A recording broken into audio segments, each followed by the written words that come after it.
big shoes to fill, but that's a really good football team that will have big expectations. So Jameis Winston's name is obviously part of this. Taysom Hill remains part of this. Russell Wilson put his name into it in a conversation through his agent with you. What should we be thinking right now about the future of the position in New Orleans? Green, we talked at the beginning of this offseason about how much uncertainty there is at the quarterback position. And that quarterback uncertainty extends to a certain extent to New Orleans, where Taysom Hill will be there. We know that. Where Jameis Winston is a free agent. And the Saints would like to bring him back. But there could be other teams that are interested in signing Jameis Winston, and there are no assurances that he's going to be back in New Orleans because of the interest that he gets on the open market.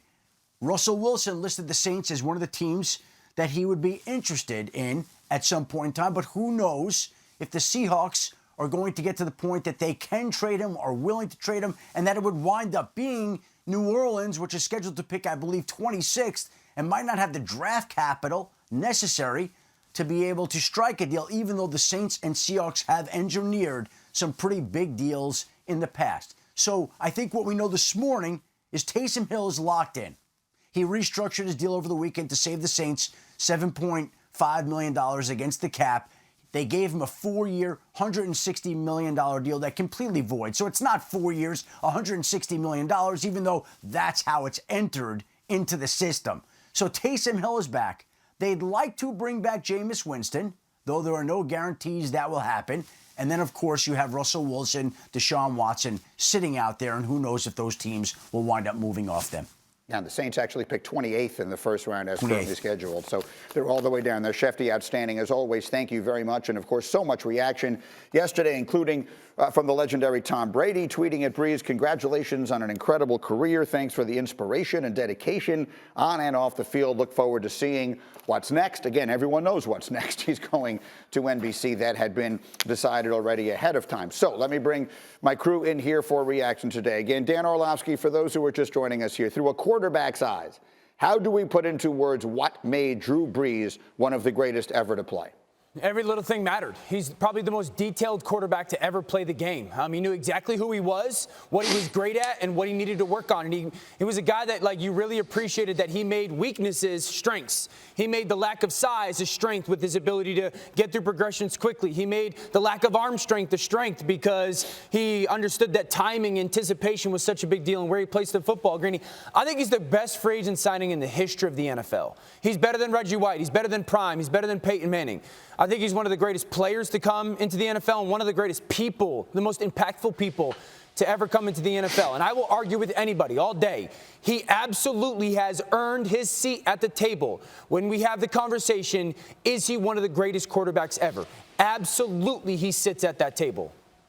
We will talk about that actually a little bit later in this hour. We're going to do. We've asked you guys, because this has become such a topic, to do like a Mount Rushmore of this, and we'll see if he makes it onto anybody's. But, Neek, how about the other side of the coin? You've played against him, and sometimes those are the people who know a player best. What made him so difficult? I think it was his accuracy. He was frustrating to play against because you could have the perfect defense called for a particular play. You could be in perfect position to defend a particular play, but he can put the ball in a spot where only one person could get to it, and he could do it consistently. That was the most frustrating part, is you watch film all week, you know what's coming, you know the play that's coming, and you jump it, and then he puts it in a spot just outside of your reach, and it's really frustrating when he can do that week in and week out. And the point that Dan was making about him kind of capitalizing off of his weaknesses is I think his ability to anticipate, like, he got good at those things because he didn't have those other abilities necessarily. He didn't have the arm strength, and he didn't have all this height and the size to be able to play the game in a traditional, so to speak, way. So he developed those abilities, and that adaptability is something that served him well. It's made him productive, even though his arm strength has gotten weaker throughout the course of his career. And that was really what was challenging and impressive about him. Cannot help but notice that the two plays that we found of you against him, you were spectacular on both of those plays. I'm sure you sent those. There's no question. I know you sent those plays in and said, make sure we show those. You think I'm going to put some plays where he scored touchdowns on me, which absolutely did happen? We don't need to see that. They're playing it all over the network today. Meanwhile, Graziano, let me come back to you here. We heard Schefter sort of running down some of the options. What should we expect, and how quickly should we expect that? And you got Winston, you got Taysom Hill, you got Russell Wilson. How should we expect this thing to go from here? Well, I think, first of all, I thought Domonique might have been holding the receiver's left arm down in that last one. We have to see that again, but I'm not entirely sure. But in terms of the Saints, Winston is where their focus is right now.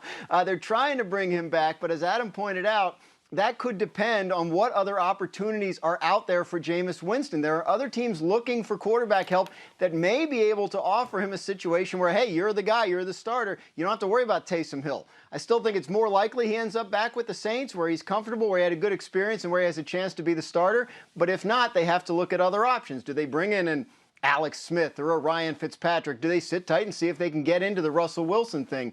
Winston's the focus right now, but there are other possibilities if he doesn't go back. Thank you for watching ESPN on YouTube. For live streaming sports and premium content, subscribe to ESPN+.